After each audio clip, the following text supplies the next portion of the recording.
Bonjour.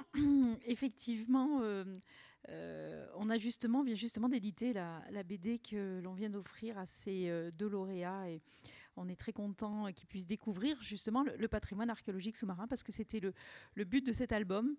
Là, on va essayer de vous le faire en 10 minutes chrono. Effectivement, c'est un tour de force, mais on va essayer en tout cas de vous faire rêver et de vous dire le milieu marin, il est à préserver, il y a énormément de choses à faire, mais en archéologie sous-marine, il y a aussi également beaucoup de choses à faire, à voir, à préserver et à comprendre, à étudier. Alors, je vais lancer la. En fait, je l'ai fait moi aussi par trois thématiques. La première, je vous l'explique comme j'ai 10 minutes, il va falloir que j'aille vite. La première, c'est ce qu'il y avait, ce qu'on a enlevé, ce qui est dans les musées, ce qui sont dans les musées, ce qu'il y a au musée de Saint-Raphaël en l'occurrence. La deuxième petite thématique, ça va être ce que vous auriez pu voir ou ce que vous avez vu voir ou ce qu'il y a encore à voir et ce qui est encore en place. Et la troisième, c'est ce qui reste à découvrir, ce qui reste encore profond et étudié avec les robots et avec d'autres systèmes d'investigation. Donc Saint-Raphaël, Michel Quédomar tout à l'heure, notre élu vous l'a dit, c'est 35 km de côte. Donc forcément, Saint-Raphaël est une des communes qui a le plus gros patrimoine archéologique sous-marin. Ça s'explique aussi parce que, comme vous le voyez, c'est pour ça que j'ai choisi cette carte marine, les fonds autour de l'île d'Or, autour de l'île de Saint-Raphaël est ici. Autour de l'île d'Or, c'est-à-dire la rade d'Aguet, vous êtes au port du Poussail, qui est à peu près ici, Boulouris, là, juste à côté de Natura 2000, de l'espace Natura 2000. Vous avez le Dramont, parce qu'il y a des hauts fonds, et donc forcément, ça crée des perturbations, et ça a été source de naufrage. L'autre, la baie d'Aguet, avec la balise de la Chrétienne, et puis ensuite, l'espace du Cap-Roux. Et donc, ces fonds ne sont pas comme à Saint-Tropez ou ailleurs, ça descend assez vite, rapidement. Donc on a tout de suite 30-40 mètres de fond, ce qui nous permet de pouvoir avoir des vestiges qui sont bien conservés. Suivante. Enfin peut-être. Non mais là on le décompte de mes 10 minutes. Hein. Voilà. Donc là, c'est juste pour faire un petit clin d'œil. Alors, qu'est-ce qu'on trouve sous l'eau Ici, j'ai choisi surtout la période antique parce que c'est un peu plus rare. On trouve des amphores, on trouve des vaisselles, on trouve des céramiques, on trouve des plaques à Rome, on trouve des encres antiques, on trouve toutes sortes de choses parce que les bateaux ont navigué d'est en ouest.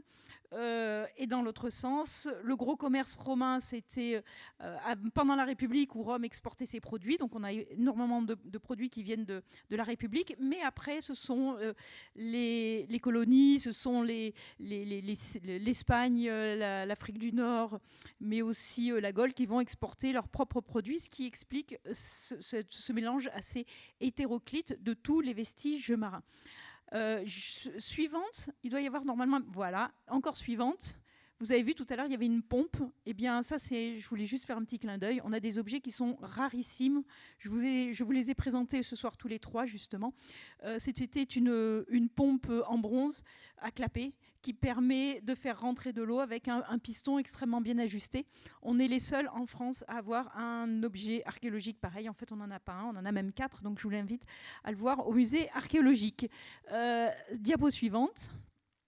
Alors, Saint-Raphaël, globalement, ça a été à peu près 60 années de fouilles archéologiques. Les dernières étaient faites en 2015, mais on a continué encore les prospections archéologiques. Et alors, pourquoi autant d'années de plongée sous-marine ? Il faut dire aussi que Saint-Raphaël a une autre particularité, c'est que le vrai scaphandre autonome, celui où on a arrêté Tintin avec les Dupont qui pompent, eh bien, c'est le commandant Le Prieur, qui était à la base aéronavale, qui était un des commandants des hydravions, enfin de la base, et qui a inventé le véritable premier scaphandre autonome. On est en 1926. Plus tard, Cousteau et l'ingénieur Émile Gagnan vont développer ce système-là, et ça va être le Mistral, le CG45, etc. pour ceux qui connaissent le matériel de plongée. En tout cas, le travail du commandant Cousteau va découler du travail de Le Prieur. Alors les premières épaves, c'était celle-ci, évidemment. Elle s'appelle A. Pourquoi ? Parce que c'était les premières. Alors maintenant, on en est à Dramongy, pour vous donner une idée, et on en est à la chrétienne N, pour vous donner une autre idée. Donc dans les années, voilà, ça c'est les années 50, voilà les premières plongées, et puis eh bien, les premiers gros chantiers, ça sera un peu après, Claude Santamaria, Viskis, Alain Viskis, Claude Delonca, Georges Delonca, voilà, tous ces pionniers en quelque sorte qui ont sorti tous ces vestiges et que là ici on les découvre, la photo de droite, au musée archéologique. Suivante.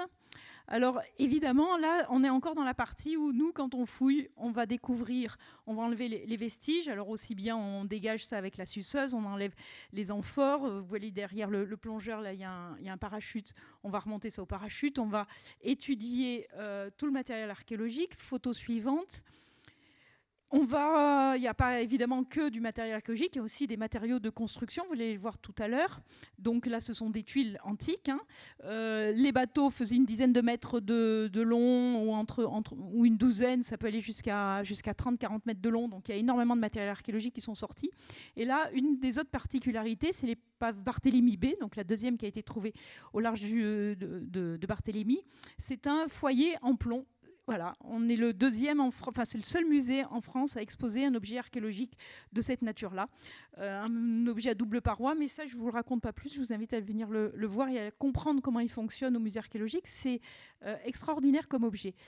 Diapo suivante. Donc, quand nous, on va faire une fouille archéologique, les vestiges vont être retirés. La coque va rester au fond de l'eau. Vous la voyez ici en bas. On a numéroté les membrures. Il y a encore en dessous les varangles, les bordées et puis l'emplanture de mât. Et évidemment, après nous, généralement, il n'y a plus que du sable. Mais il y a encore des vestiges à Saint-Raphaël visibles. Diapo suivante. Vous la voyez là, l'épave ? Oui, j'espère. Hein. Regardez.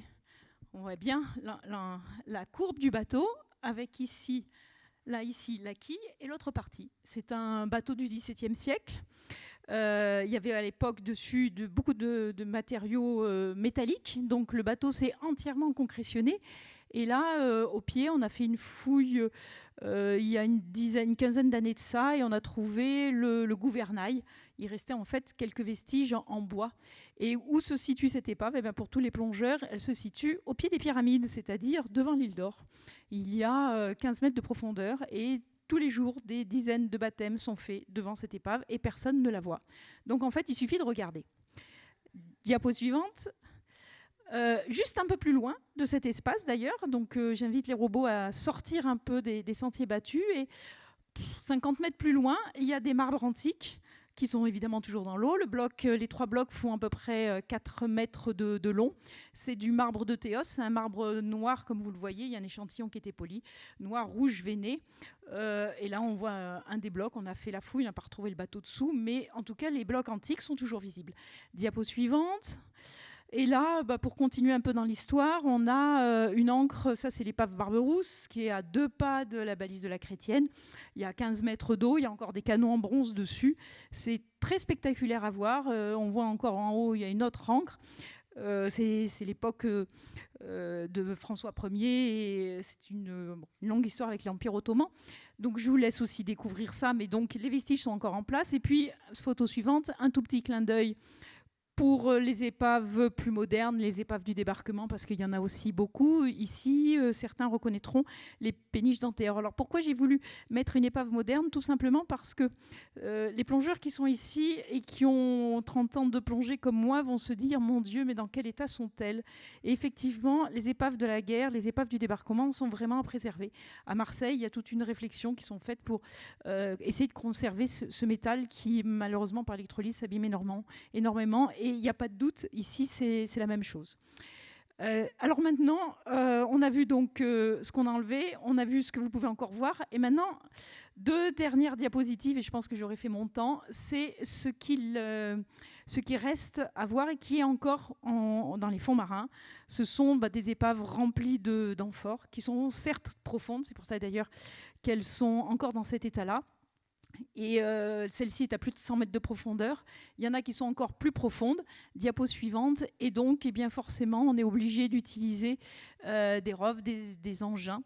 Donc, messieurs les scientifiques et mesdames les scientifiques, merci de penser à nous quand vous avez des expérimentations à faire, parce que forcément, ce sont des profondeurs. Là, on est à plus de 600 mètres de fond.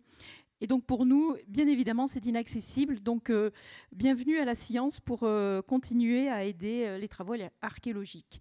Je vous remercie.